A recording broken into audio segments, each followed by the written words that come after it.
ఈ పొడి వచ్చేసి ఎలా వాడాలి అంటే, మనం రోజు ఉదయాన్నే పడికడుపున పాలలో ఒక 2 స్పూన్లు వేసుకొని కలుపుకొని తాగితే చాలా మంచిదండి. అలా చేయలేని వాళ్ళు 2 స్పూన్ల పొడిని తినేసి మనము పాలు కలుపుకొని షుగర్ వేసుకొని కొంచెం ఒక స్పూన్ అంత పాలలో షుగర్ వేసుకొని కలుపుకొని తాగితే ఆరోగ్యానికి చాలా మంచిదండి. కంటి దృష్టి అనేది పెరుగుతుంది, ఎముకల బలం కూడా పెరుగుతుందండి.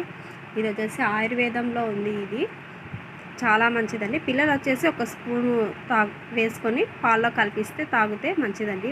వాళ్ళు కూడా అలాగ పాలలో తాగలేకపోతే ఒక స్పూన్ తినిపించి మనం పాలు తాపిస్తే మంచిదండి. చాలా ఆరోగ్యానికి చాలా మంచిది ఇది. మీరు కూడా ఇలా ట్రై చేసి చూడండి.